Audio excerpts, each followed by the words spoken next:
साथियों, एक पशुपालकों के लिए एक बड़ी खुशखबरी निकल के आ रही है कि मुख्यमंत्री मंगला पशु बीमा योजना उसकी लास्ट डेट थी फॉर्म भरने की, आवेदन करने की जो अंतिम तिथि थी वो 12 जनवरी थी और वहां तक साइड भी नहीं चल रही थी। उसको बढ़ाकर 22 जनवरी कर ली गई है और अब साइड भी आराम से चल रही है। तो साथियों, आप सभी से जो भी पशुपालक है उन सब से निवेदन है कि आप समय रहते हुए आप अपना रजिस्ट्रेशन करवा लें और मुख्यमंत्री मंगला पशु बीमा योजना से अपना पशु जो दुधारू हैं, चाहे भैंस हो, गाय हो, भेड़, बकरी जो भी हैं आपके पास, उसको रजिस्ट्रेशन करवा लो। क्योंकि जो भी अगर कोई ऐसी विपदा या कोई आपदा आती है, कोई महामारी आती है अगर पशुओं में, तो उसका आपका बीमा हो जाएगा, उसका आपका सहयोग हो जाएगा और सरकार उसका आपका पूरा सहयोग करेगी। तो साथियों, समय रहते हुए अभी भी आपके पास 10 दिन पड़े हैं, सॉरी 9-8 दिन पड़े हैं आपके पास बचे हुए हैं। आप नज़दीकी किसी चिकित्सालय से, जो पशु का चिकित्सालय हो, वहाँ पर जाकर अपने जो भी पशु उसके टैग नंबर ले लें और टैग नंबर लेके अपने नज़दीकी ई मित्र या अपन खुद भी रजिस्ट्रेशन कर सकते हैं। तो साथियों, मैं इस वीडियो के माध्यम से बता दूंगा कि आप अपने घर पर मोबाइल, लैपटॉप, पीसी जो भी आपके पास है उसमें आप खुद अपने पशुपालक खुद, या उसमें कोई पढ़ा लिखा बच्चा है तो खुद रजिस्ट्रेशन कर सकता है। और एकदम नॉर्मल तरीके से मैं आपको बताऊंगा इस वीडियो के माध्यम से, आप अपने घर पर खुद रजिस्ट्रेशन कर सकते हैं। आपको कहीं इधर उधर भागने की जरूरत नहीं है, सिर्फ आपके पास टैग नंबर होने चाहिए और साथ में उस जो पशु है उसका साथ में फोटो होना जरूरी है। जो भी अपन पशु का रजिस्ट्रेशन कर रहे हैं, चाहे भैंस हो, गाय हो, बकरी हो, जो भी हो, उसके साथ मालिक का फोटो होना जरूरी है। जो उस पशु पालक हैं उसका फोटो साथ में होना जरूरी है, तो आप रजिस्ट्रेशन कर सकते हो। तो साथियों, इस वीडियो के माध्यम से मैं आपको पूरी जानकारी दूंगा। साथ में ये ध्यान रखें कि अगर आपके पास अगर गाय है, जो उसमें पशुओं की कैटेगरी आती है उसमें आप एक का ही रजिस्ट्रेशन कर सकते हो। फॉर एग्जाम्पल के तौर पे, जैसे आपके पास गाय है तो 2 गायों का आप रजिस्ट्रेशन कर सकते हो। अगर गाय के अलावा आपके पास बकरी है तो बकरी का रजिस्ट्रेशन नहीं होगा। ये मैंने मेरे वीडियो में मैं अपना अनुभव बता रहा हूँ, लेकिन हो सकता है कि अगर आप ई मित्र पे करवाओ तो हो सकता है, लेकिन मेरा जहां तक नॉलेज है, मेरे हिसाब से एक ही पशु का आप रजिस्ट्रेशन कर सकते हो।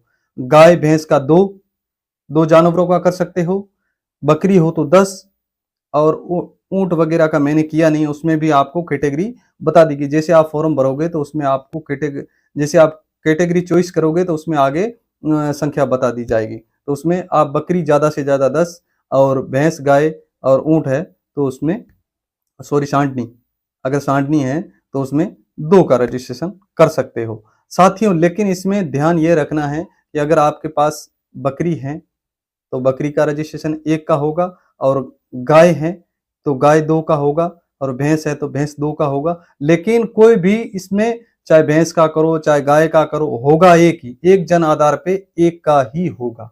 तो ध्यान ये रखें कि अगर पूरा परिवार अगर साथ में रहता है और उसमें 2 राशन बने हुए हैं और 2 जन आधार बने हुए हैं तो उसमें बकरियां एक की अलग रजिस्ट्रेशन करवाएं और भैंस गाय जो भी है वो उसकी अलग रजिस्ट्रेशन करवाएं, तो 2 जन आधार में 2 आपको लाभ मिल सके। तो साथ ही इस बात का ध्यान रखना है और इस वीडियो के माध्यम से मैं पूरी आपको जानकारी दूंगा।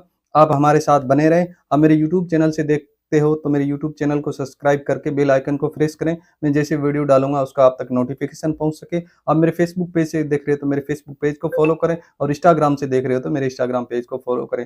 साथियों, मैं हूं आपका साथी दीन मोहम्मद और आप देख रहे हो कोहिनूर सर्विस चैनल। मैं इसी तरह की जानकारी लाता रहता हूं, आप हमारे साथ जुड़े रहें। तो चलो चलते हैं मोबाइल स्क्रीन पर।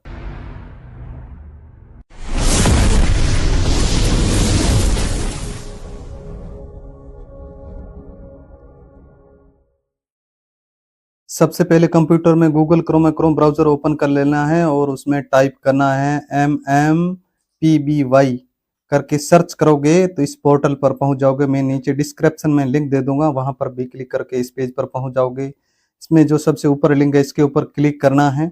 इसके ऊपर क्लिक करोगे तो थोड़ी साइट धीरे चल रही है, नेक्स्ट पेज पर पहुंच जाओगे। यहाँ पर जो कोने पर ग्रीन में लिखा हुआ है रजिस्ट्रेशन आवेदन करें, यहाँ पर क्लिक करना है। यहाँ पर जो टर्मल कंडीशन है इसको ओके करना है। अपने आप नीचे ऑप्शन आएगा तो मैं यहाँ पर टर्मल कंडीशन ओके करूंगा। यहाँ पर जन आधार जो अपने जन आधार भर लेने हैं। तो मैं यहाँ पर मेरे जन आधार भरूंगा और जन आधार भर के फेच डिटेल पे क्लिक करूंगा। तो यहाँ मैं फेच डिटेल पे क्लिक करूंगा तो मेरा ओटीपी जाएगा, जो जन आधार में रजिस्ट्रेशन मोबाइल है उस पर ओटीपी आएगी। ओटीपी भर लेना और ओटीपी भर के ओके पे क्लिक करेंगे तो जन आधार खुल के सामने आ जाएगा। तो मेरे यहाँ ओटीपी आ गई है, मैं ओटीपी भरूंगा, ओटीपी भर के फिर ओके पे क्लिक करूंगा। तो ये मैंने ओके पे क्लिक कर दिया है, तो मेरी डिटेल खुल के आ गई है। फिर थोड़ा ड्रैग करते हुए नीचे जाओगे तो यहाँ पर अपना जिसके नाम से वो आपने रजिस्ट्रेशन करवाया, टैग नंबर लिया है, उस सदस्य को चुन लेना है। और यहाँ पर पशु के साथ एक फोटो 202 MB में होनी जरूरी है। तो मैं यहाँ पर मैंने फोटो जो कैप्चर किया वो डाल दिया। और यहाँ पर जो संसदीय क्षेत्र है जो अपने बाड़मेर जैसलमेर उसमें मैंने क्लिक कर दिया। और यहाँ असेंबली यानी जो अपना विधानसभा क्षेत्र है उसको ओके कर लिया। और ड्रैग करते हुए नीचे जाओगे तो यहाँ पर आपको एक दिखाई देगा गोपाल कार्ड। अगर गोपाल कार्ड आपके पास है तो यस करना है, नहीं तो नो करना है। या लखपति दीदी अगर है आपके पास रजिस्ट्रेशन तो यस करना, नहीं तो नो छोड़ देना है। फिर यहाँ पर अपने भैंसों पशुओं की कैटेगरी ले लेनी है। जो भी पशु आपके गाय भैंस जो भी दुधारू है, सांड बकरी जो भी है वो ले लेना है। और यहाँ पर उसकी संख्या ले लेनी है। तो मैंने यहाँ पर पहले 2 लिए हैं, तो यहाँ पर 2 के टैग नंबर मांगा, लेकिन मेरे यहाँ पर दुधारू भैंस एक ही है। लेकिन मेरे बकरियां भी हैं, वो उसके टैग नंबर भी है, लेकिन मैं भैंस का भरूंगा तो बकरियों का नहीं भर सकता। तो मैं यहाँ पर पहले भैंस का टैग नंबर लगाऊंगा, क्योंकि मेरे पास एक भैंस है तो मैं एक भैंस का ही डालूंगा, क्योंकि भैंस कीमतदार है, बकरियों की कीमत कम है। आपके पास अगर बकरी है तो आप 10 बकरी तक भर सकते हो। और दुधारू पशु अगर बड़ा है, गाय भैंस ऊंट वगैरह, तो उसके 2 जानवरों के और बकरी भेड़ के 10 तक आप ले सकते हो। तो मैं यहाँ पर टैग नंबर लगाऊंगा मेरी भैंस का, और यहाँ पर भैंस की आगे आयु लिखूंगा। भैंस हो गाय हो किसी का भी, मैं एक फॉर एग्जाम्पल की तौर पे बता रहा हूँ। यहाँ पर उसकी आयु ले लूंगा। तो मेरी भैंस की 7 साल आयु है तो मैं यहाँ पर 7 साल लूंगा। ये मैंने 7 साल ले लिया। फिर पूरे दिन सुबह शाम दूध कितना होता है पूरे दिन में, तो यहाँ पर मेरे यहाँ पर मैंने फॉर एग्जाम्पल की तौर पे मैंने 12 लीटर ले दिया, क्योंकि दोनों टाइम का लेना हो। फिर यहाँ पर सेव पर क्लिक कर लेना। सेव पर क्लिक करोगे तो यहाँ पर रजिस्ट्रेशन नंबर आ जाएंगी। ये रजिस्ट्रेशन संभाल के रख लेना। आपका मोबाइल कंप्यूटर जो भी उसमें स्क्रीनशॉट ले लेना है। यहाँ पर कंप्यूटर से कर रहे हो तो उसकी फोटोकॉपी निकाल लेनी है, और उसकी कभी भी अपने काम आएगी। तो साथियों ये थी जानकारी, ये जानकारी बड़े काम आएगी। ये आप अपने घर पर या अपने अड़ोस पड़ोस में किसी का भी फॉर्म आप फिल करके उसको भर के दे सकते हो, जिसके पास दुधारू जानवर हैं। तो साथियों ये जानकारी थी।